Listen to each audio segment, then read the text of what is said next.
Piles पे बनाई हुई हमारी वीडियो पर कुछ क्वेरीज आई, कुछ ऐसे सवाल आए जिनको मुझे लगा कि मुझे बोलकर आंसर करना चाहिए, क्योंकि ये सवाल बहुत ही कॉमन, बहुत इंटरेस्टिंग और बहुत इंपॉर्टेंट है। तो मुझे लगा इसका आंसर वीडियो बनाकर करना चाहिए।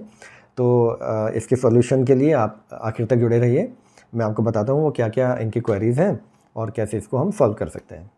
तो पहला जो बहुत कॉमन सवाल जो आया, जो मुझे डे टू डे प्रैक्टिस में रोज़ सुनने को मिलता है कि सर 1 महीने से गुदा द्वार पर जलन हो रही है, कुछ मस्सा तो महसूस नहीं हो रहा, सिर्फ जलन रहती है जो शौच के बाद कुछ समय तक परसिस्ट करती है।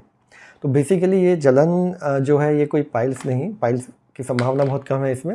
जो 90% जो कारण है वो इसका फिशर है। बेसिकली होता क्या है, हमारे शौच के द्वार पर अंदर की तरफ एक घाव बन जाता है।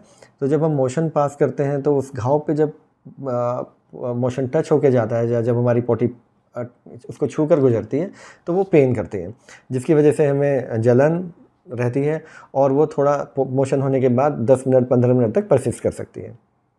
अब जैसा ये बोल रहे हैं कि 1 महीना हो गया ये जलन कम नहीं हो रही, ऐसा क्यों होता है? क्योंकि जैसे ही वो घाव बना तो वो इतना सेंसिटिव एरिया है हमारा कि वो घाव एकदम से हमारी मसल कॉन्ट्रैक्ट होती है और वो घाव अंदर ही बंद हो जाता है। अब कॉन्ट्रैक्ट होने से जब मोशन होता है तो पैसेज छोटा पड़ता है और वो उस घाव पे रगड़ लगा के गुजरता है, जिसकी वजह से वो पेन ऑलमोस्ट रोज़ बनता रहता है और धीरे धीरे देखा जाए तो बढ़ता रहता है। और क्योंकि जब हम मोशन कर रहे हैं और वो पेन की वजह से जैसे ही पेन हुआ तो एनल कैनाल एकदम से बंद हो जाती है इनवॉलेंट्रली, हम चाह के भी उसको नहीं खोल सकते। मैं अपने पेशेंट को भी एक एग्जांपल देके बताता हूँ। जैसे हमारी आँख में कोई छोटा सा भी डस्ट पार्टिकल गिरा तो क्या होता है, आँख अपने आप बंद हो जाती है। और अगर हमारे हाथ बंधे हुए तो क्या होगा, आँख जैसे ही बंद होगी वो कण चुभना और ज़्यादा चुभेगा और वो कण जितना चुभेगा आँख उतनी ही बंद हो जाएगी और वो आँख हमारी खुलनी मुश्किल हो जाएगी। ऐसा ही सेम एनल कैनाल पे अगर आप इमेजिन करें, वहाँ घाव बना, एनल कैनाल बंद हुई, बंद होने से घाव और बंद हुआ, बंद होने से वो और स्पैज़म में गया और वो रास्ता कहीं ना कहीं छोटा ही हो जाता है, संकीर्ण हो जाता है।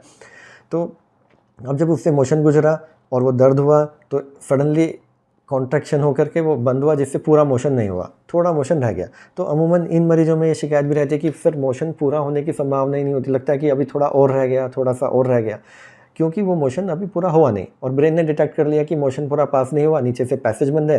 तो इंटेस्टाइन हमारी कोशिश करती है उसको एक्सपेल आउट करने की, जो लेकिन हो नहीं पाता।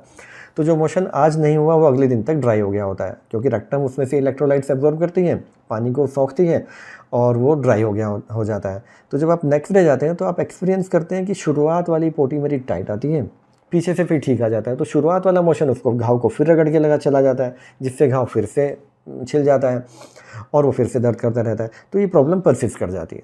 तो इसको हम फिशर बोलते हैं। और इसके इलाज के लिए बेसिकली अगर, क्योंकि जैसे इन्होंने बताया अभी 1 महीने से हुआ तो it comes under category of acute problem. अभी ये शुरुआत ही है तो इसको आप मेडिसिन से आराम से मैनेज कर सकते हैं, इसको आप नेगलेक्ट मत करिए, इसका प्रॉपर इलाज करवा लीजिए। अभी आप किसी डॉक्टर से संपर्क करेंगे तो आपको वार्म फिट्स बात सजेस्ट करेंगे, गर्म पानी में आप सिकाई करेंगे तो उससे क्या होगा कि वो थोड़ा सा मांसपेशी रिलैक्स होगी, घाव थोड़ा खुलेगा और उसको भरने के लिए एक जगह मिलेगी। और कुछ लोकल एप्लीकेशन के लिए आपको डॉक्टर ऑइंटमेंट रिकमेंड कर देंगे और आपके बोवल हैबिट को रेगुलेट करने के लिए आपके अकॉर्डिंगली, अगर आपको कॉन्स्टिपेशन है तो उसके हिसाब से मेडिसिन दे दी जाएंगी, अगर आपको कोलाइटिस है तो उसके हिसाब से आपको मेडिसिन रिकमेंड कर दी जाएंगी। तो आप किसी डॉक्टर को कंसल्ट करके इसको पुराना मत कीजिए, क्योंकि अगर ऐसे ही आप इसको नेगलेक्ट करते जाएंगे, घाव पुराना रगड़ लग के, जैसा मैंने बताया वो रगड़ लग के और पुराना हो जाएगा, जिससे फिर उसको सर्जरी में ही हमें जाना पड़ेगा, लेज़र सर्जरी करनी पड़ेगी। तो बेटर है कि आप इसको तुरंत किसी डॉक्टर से सलाह करें। और वार्म फिट्स बात तो आप अभी अपने हिसाब से आप शुरू कर ही सकते हैं और प्रॉपर इलाज इसका करा लें। और अगर गुदा द्वार से रिलेटेड कुछ ऐसी प्रॉब्लम्स के लिए आप हमारी मदद चाहते हैं तो हमने अपना एक व्हाट्सएप का लिंक अपने सब चैनल के नीचे दिया है, आप इसमें ज्वाइन हो सकते हैं। तो हमारी टीम आपसे कांटेक्ट करेगी और प्रॉपर मेडिकेशन और प्रॉपर डाइट चार्ट आपको हम दे देंगे। और इसके साथ ही साथ हमारी वीडियो को आप लाइक करें और हमारे चैनल को सब्सक्राइब ज़रूर करें।